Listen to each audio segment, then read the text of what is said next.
Eddie Van Halen. When it comes to guitar, he's the GOAT. Today I'm going to be building a few tributes to EVH, including a guitar you rarely see anyone do, with a crazy twist. Be sure to hit that subscribe button and hit the bell to be notified every time a new episode drops. This is Trash to Thrash. For more than 20 years I've been obsessed with guitars. From playing them, to working on them, to buying and collecting them, I've built quite the collection of awesome custom guitars. This season I'll be rebuilding guitars sent in by fans of the show. I'll be rebuilding 14 guitars over 14 weeks, each with a unique and interesting backstory. I'll be refinishing, refretting, rewiring, whatever it takes to make these things into the guitars of their dreams. This is Trash to Thrash. Hello everybody, welcome back to another episode of Trash to Thrash. I'm your host, Mark Murray, and today I'm going to be building some Van Halen guitars. Eddie Van Halen's the reason I started playing guitar, and he's the reason I started painting guitars. Building replicas and tributes of his guitars is how I got my start building custom guitars. Today I'll be turning this boring old American Fender Strat into one of the most iconic guitars in rock history, the Frankenstrat. My customer Jim had seen some of the Frankenstrats I built before and wanted to turn this Strat into a tribute to Eddie. Today I'll also be recreating one of Eddie's most interesting guitars, the Circles guitar from the 1981 Fair Warning tour. Eddie most famously used this guitar in the music video for Unchained, and today we're going to be mixing it up and adding a twist to it. We're going to be doing the Circles finish, but on a Wolfgang. This is Dom's EVH Wolfgang. His dad Greg sent it in to me to refinish it. Dom and Greg are both huge Van Halen fans, and Dom has actually been a huge Van Halen fan since he was a baby. Greg's raising this little man right. For Dom, there was no life before Van Halen. It's just always been there, the striped guitars and the music, and for him to own the first Wolfgang Circles is a dream of his. And since the body shape for the Strat and the Wolfgang are pretty different, it's going to require some careful modification and planning. Alright, so here's the plan for this guitar. Since Eddie's Circle guitar was originally on a Strat style body, making it fit onto the Wolfgang is going to be a little bit of a challenge. So I'll sit down at the computer and work out how it needs to be adjusted to fit. Then I'll physically start working on the guitar by adding a red Tessie kill switch, which we'll be adding to the bottom horn of the guitar. We'll need to do some routing to the backside of the guitar since we're adding the kill switch to a place that has no rear wiring cavity now. After that, I'll spray the guitar white and start masking the design off. Masking those perfect circles and the weird shapes is going to be a challenge. I may have to draw them by hand on some masking tape and cut them out with an X-Acto blade, but I have some other ideas I'm going to try first. Next, I'll spray the guitar black, and then add some vinyl to the back and throw on a nice thick layer of 2K clear coat. The first thing I did was I went online and found some real high resolution photos of the Circles guitar. This guitar had been re-released as a tribute in recent history, so there's a ton of real good detailed photos online. Had they never made a reproduction model of this guitar, this would have been a very difficult task because there aren't a ton of great photos of the original guitar online. Next, I overlaid the Circles Strat over the Wolfgang body and resized it so it was pretty close. Then I went line by line, copying them on the Strat, pasting them onto the Wolfgang and adjusting it as needed. The end result looks great. Now it's time to physically start working on the guitar, so I'm going to hand it off to Ryan and he's going to disassemble it and sand it down. We'll be reassembling it using all the same parts, so he's going to carefully desolder all the electronics because they're all going right back in at the end.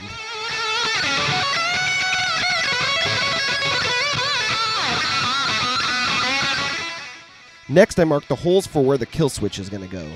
Since there aren't any electronics in this area of the guitar, we're going to be using the router to create a cavity for the kill switch. I'll be using this template to create a round hole, similar to the selector switch of a Les Paul. Next, I brought the guitar over to my drill press and added the hole for the kill switch. Normally when I drill a hole for a kill switch, it only goes through about a 1/4 inch of material, but since there's no cavity in the back of this guitar yet, it's going to have to go all the way through the guitar. The proper way to drill a real deep hole like this is to drill down about 3/8 of an inch at a time and then bring the drill bit back up to clear the debris out of the hole. Now the hole is drilled all the way through the guitar for the kill switch, and I found the center and created 2 more circles around that hole. The medium hole is going to be opened up so we can put the kill switch through the back. The largest hole is actually going to be a shallow shelf so we can put this cover on, which is from a Les Paul. This round cover is going to fit into this circle perfectly. Then I fired up the router and followed the templates. The template didn't guide the router quite as precisely as I had hoped, but it still turned out pretty good, much better than I could have done by hand. But I won't be doing it again this way next time. I'll have Ryan make me some real nice templates out of metal. Next, I masked off the body and painted the inside of that cavity black. It's kind of hard to paint down inside that hole, and I didn't want to do this while I was painting the actual guitar. And yeah, it looks good. Now this guitar is ready to go into the paint booth and get its first coat of paint, which is white.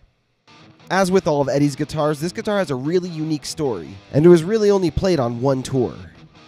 In 1981, Van Halen embarked on the Fair Warning Tour. Ed was mostly playing Kramer's at the time, but Charvel was still after him. I mean, a ton of companies where they were throwing guitars at him hoping they could work together. But Eddie started to get turned off because Charvel was trying to capitalize on his style. The original Circles guitar is basically a Bumblebee.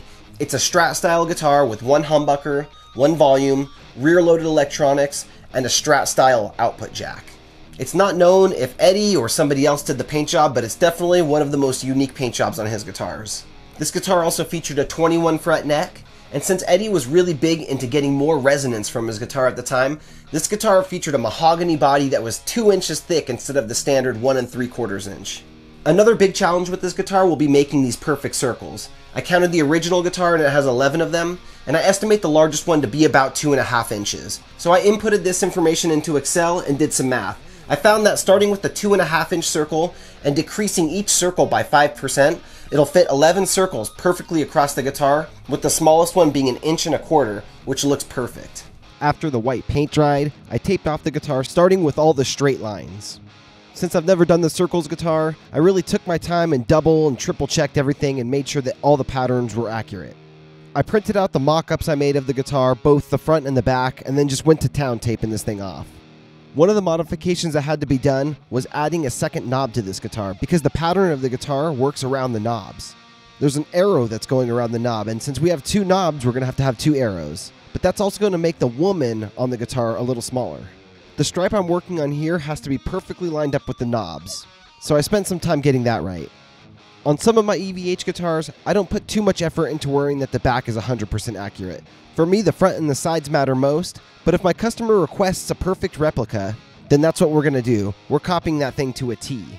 There's a set of arrows on the back of the guitar that I could have cut out with my vinyl cutter, but I decided just to do them by hand since they're just made of straight lines. Next to the volume knob, there's a silhouette of a woman, so I drew that by hand and traced that out. Then I made some perfect circles, the arrow, and whatever this thing is, and cut them out using my vinyl cutting machine. This machine lets you input actual dimensions, and then it'll cut the vinyl precisely to that size. They make a special type of vinyl for making stencils, so I tried that, and it turned out to work very nicely. I'll probably implement this into a lot more of my future builds. I also made some vinyl cutouts for the back of the guitar, because this guitar has a special message written on the back of it. Of course, everyone knows the Frankenstrat, the 78 Strat, the 5150, and the Wolfgang, but there are a ton of people who have never seen this model. This guitar features some really interesting artwork. Most of Eddie's guitars use straight lines to make the crazy design, but this one has all kinds of curves and shapes. The arrow, the circles, the woman, whatever this thing is. And bye, see you later is also on the back, so Ed could flip it over at the end of the concert and say goodnight to the crowd. Alright, now this guitar is all taped up, the vinyl stencils are on, and this thing is just about ready for some black paint. I did a few tests using this vinyl stencil material, and it sealed really well, better than tape. And after painting, it was really easy to remove. So now it's into the paint booth for some black paint. Before spraying, I ran my fingers along all the tape edges to really make sure all the edges were pushed down. I really didn't want to get any bleed on this guitar, especially with the circles. A little bleed here and there on a Frankenstrat is no big deal to me, but this is a technical, precise finish. I want it to look clean. And boy does it. Look at that thing. That thing's about as crisp as it gets. This episode of Trash to Thrash is sponsored by Tessie. Tessie sells all kinds of really cool and unconventional guitar parts in different colors. Go check out their website and you'll see what I'm talking about. Some of my favorite products from them are the arcade button kill switches like I have on my purple Frankenstrat, the red light up EVH kill switches like we're doing on the Circles Wolfgang, the colored Wolfgang knobs, the anodized kill switches. I mean, there's a ton of cool stuff on their website. So go check out tessieswitch.com and enter GuitarGuts at checkout to get 15% off. The links to their website are down in the description below. So go click that link and find some really cool, unique parts and start customizing your guitar today. Alright, we'll get back to the Circles guitar in just a few minutes, but now it's time to start on the next guitar. This is my customer Jim's American Fender Stratocaster. You'll notice there's some signatures on the pickguard, and here to tell us a little more about the guitar and give us some of his thoughts on Eddie Van Halen, here's Jim. Hello Mark, Guitar Gut. Hello from Las Vegas. My name's Jim. That guitar you have was signed by Robin Trower, believe it or not. They played a gig in Tracy, California, and he walked out to the car, was sitting in his car, and I got to hand my guitar through the driver's side window, and he scrolled his name on the pick guard. The same guitar was signed by Dave Benechetti from YT at the same venue, believe it or not, the Grand in Tracy, California. When Eddie passed, you know, it was devastating. Instead of going out and buying a $1,600 plus, you know, Frankenstrat, figured I had two. I'll send you the one with the maple fretboard and let you do your magic on it. You do great work, by the way, Mark. As far as Eddie Van Halen goes, what can I say? The guy was the Mozart of our generation. It was 1978, and we heard Eruption come out over the radio, and it was like mind-boggling, mind-blowing. It was like the Beatles moment for all the rock stars previous to that. It was life-changing. I knew I had to pick up a guitar and learn how to play a few things here before I checked out as well, you know. Anyway, I love the work you do, Mark. Can't wait to see you jam on that thing a little bit. And more importantly, I can't wait to get it in my hands and do some work on it and do some jamming on it too. You guys have a great day. Keep up the good work, Guitar Guts. And peace out from Las Vegas. I've built quite a bit of Frankenstrats, so this one's going to be quite a bit more simple than the Circles guitar I've been working on. We'll start this guitar off by disassembling it and setting all the parts aside. Once again, I handed this guitar off to Ryan. He disassembled it and sanded it and got it prepped for paint. Eddie Van Halen's guitar history is crazy, and if you're hardcore like me, you've studied how his guitars have evolved over the years. You could see he was constantly switching parts around. Every time you'd see him, this guitar would have a different neck. That guitar's bridge was changed. All of a sudden, this guitar has a white pickup. Well, the neck that's on the original Circles guitar eventually made its way to the Frankenstrat. In 1981, the Frankenstrat was rocking a different neck, and eventually the Circles guitar got taken apart to be rebuilt. Eddie refinished it with the Rasta colors, and then put a different neck on it. So the neck from the Circles guitar eventually made its way over to the OG Frankenstrat, and that's where it still sits today. So now it's time to bring this American Fender Strat into the paint booth and throw the first color onto the Frankenstrat, black. Then after a couple days of letting the paint dry, I added on some tape to make the first set of stripes.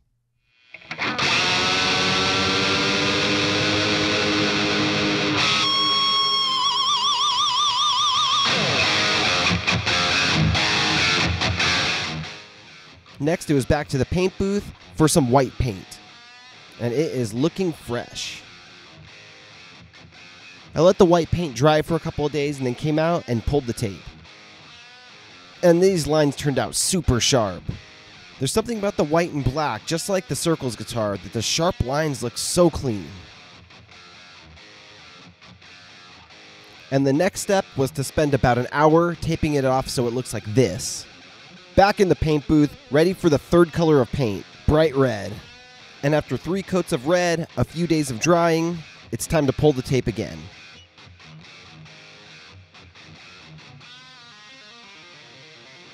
And hello there. Dang, this thing looks insane. I can actually see a piece of tape or two that I left on at the bottom. I got them off before I sprayed the clear coat though. I've done quite a few of these Frankenstrats now, but every time when I pull that final tape off and it reveals the red underneath, it just is breathtaking. For Jim, we're just building a tribute model. We're not building an exact replica of the Frankenstrat, but one of the things we will be doing is giving it a Frankenstrat pickguard. This guitar is not getting all the bells and whistles of the Frankenstrat, mainly just the looks of the Frankenstrat. So back out to the spray booth it goes. For the clear coat on this guitar, I'm using Spray Max's 2K in a can. It's actually a 2-part clear that you activate live in the moment you're going to use it, and it's a great high quality 2K clear coat in an aerosol can. After this dries, I'm going to sand it, polish it, and reassemble it. The first guitar I ever painted myself was a failed attempt at painting a Frankenstrat about 10 years ago. I decided painting guitars probably wasn't for me, and I set it aside. But about 5 years ago, I got the itch to do it again, and I reattempted the Frankenstrat with decent results. So then I tried the Bumblebee, and again, I got pretty good results. So then I stepped up to a Wolfgang. I bought a Wolfgang and did the Frankenstrat paint job on that thing, and it came out pretty good. Back when I did this Wolfgang, you could buy used Wolfgangs for about $320 on eBay. I bought a few at that price, but ever since Eddie's passing, you don't really get them below $550. I remember I sold this Wolfgang about 1.5 years ago for $550. Now if I were to do this guitar with the custom paint, the kill switch, some FU tone noiseless springs, and the higher price of the guitar factored in, I'd probably sell it for around $1,200, considering all the work that goes into a Frankenstrat paint job. I mean, it's basically like doing 3 paint jobs plus a ton of masking in between. Next I went on to paint a few Charvels. The red, white, and blue one, the green one, I did a Fender Strat in blue and purple burst, I did the Stealth, the charcoal, I've done a 5150, an 80s tour model, but there's still a few I haven't done, like the circles, until now. Speaking of the circles, let's get back to it. The paint looks awesome, and it's time to put the decal on the back. Bye, see you later. Awesome. I gotta be honest, even though these aren't my guitars that I'm building, I get just as excited as the person who's gonna be receiving the guitar. I get a crazy high off buying guitars and selling guitars, and more than anything, building guitars. I mean, I'm thinking about these things around the clock. So to see this guitar coming together is so cool to me. I've been thinking about this guitar and planning it out for weeks. And now one last finishing touch. And it's time for some more Spray Max 2K clear coat. After letting the clear coat dry, I'll wait a few days and then level sand and polish. Then reassembly and setup. Man, this thing is so awesome looking. Check it out. Do you guys have a favorite of Van Halen's guitars? Leave a comment down below and let me know which one of Van Halen's guitars are your favorite. I'm going to guess it's going to come down between the Frankenstrat and the 5150. Do you want to win one of the guitars I built on the show? Every month I'm giving away another one of the custom guitars I built on this show. The only surefire way to be entered into this raffle is to sign up to the CEO tier of my Patreon page. I always offer a no purchase necessary way to win also. I do mini competitions over on my Instagram page, @GuitarGuts, for chances to be entered into these raffles. In June, I gave away this insane 1985 Ibanez Proline V. And in July, I gave away this totally radical 1994 Jackson Rhodes Concept. This wild beast was loaded up with all premium parts. Be sure to tune in next week to find some clues on what guitar will be given away in August. So for your chance to win and be entered automatically into a raffle every single month to win one of these guitars, go sign up to the CEO tier of my Patreon page. The links are in the description below. This week I also received in a Wolfgang Neck to have the headstock refinished for my customer Gianfranco. The EVH Wolfgangs are awesome guitars, but they rarely come with matched headstocks, so I regularly find myself refinishing headstocks for customers. So this is how the neck showed up. Standard Wolfgang Neck. This one's got the glossy headstock. Some of them have a matte black headstock. I taped the sides of it off, then sprayed it black.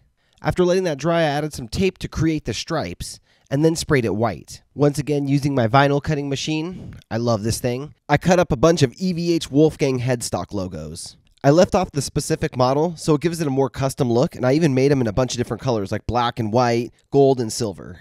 Since this headstock is black and white, we're going with a black logo, and man, does that look sharp.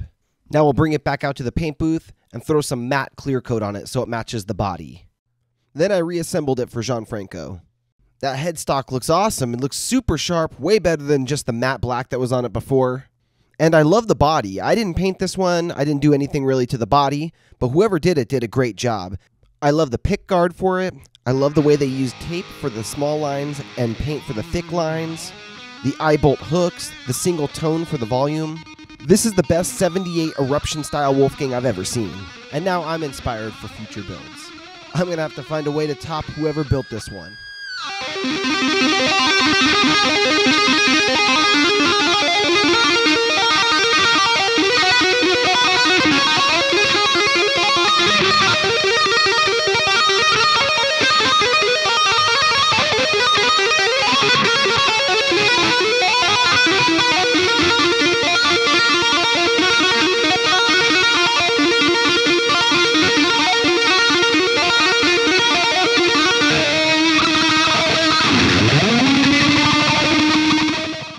And this thing is a total beast. Plays great, looks awesome, sounds good. Now, let's check out the Frankenstrat. The original Frankenstrat's all finished and put back together. Another gorgeous Frankenstrat finished. This one's got a strong gloss coat on the top and a Seymour Duncan distortion pickup for some extra power. It's also the first one I've made from an American Strat. I like doing replicas, but I also like doing these tribute ones that aren't exact replicas. I mean, not everybody wants a Floyd Rose, an eye-bolt, and a relic job on their Frankenstrat. So to make ones like this that are real players is really awesome. This is definitely a cleaner version of a Frankenstrat. Like, look at the pickguard. It's matte black with no extra holes cut in it. There's no old broken parts stuck in the empty pickup cavities. No rusting or relicking. This is a clean Frankenstrat. Now, let's plug it in and see how this Seymour Duncan sounds.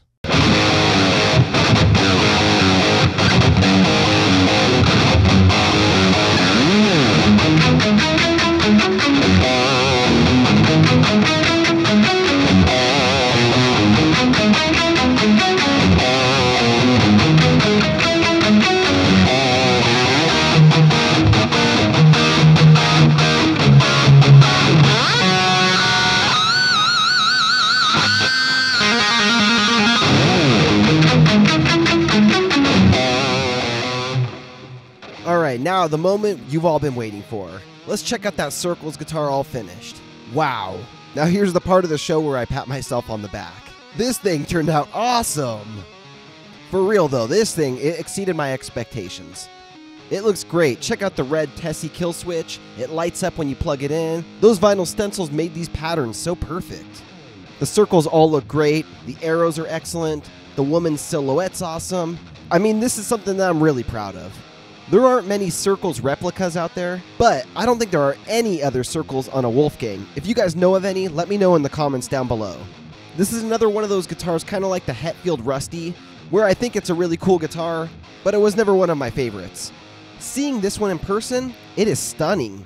In a wall full of crazy custom guitars, this one pops. It stands out. It's just so different. Eddie has the coolest original paint jobs out of any guitar player out there.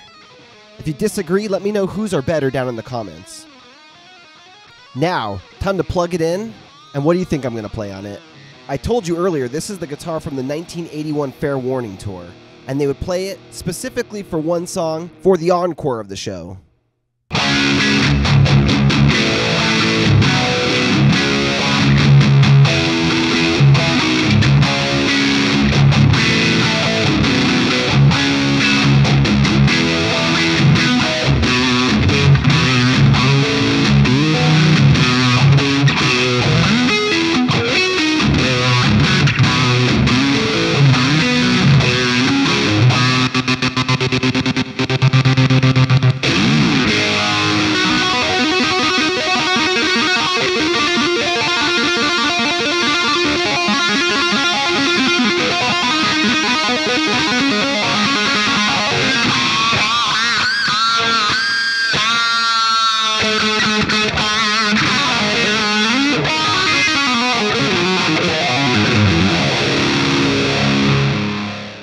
Alright, so what'd you guys think of these awesome guitars? Let me know down in the comments which one was your favorite. The 1978 Wolfgang, the Circles Wolfgang, or the classic Frankenstrat for Jim.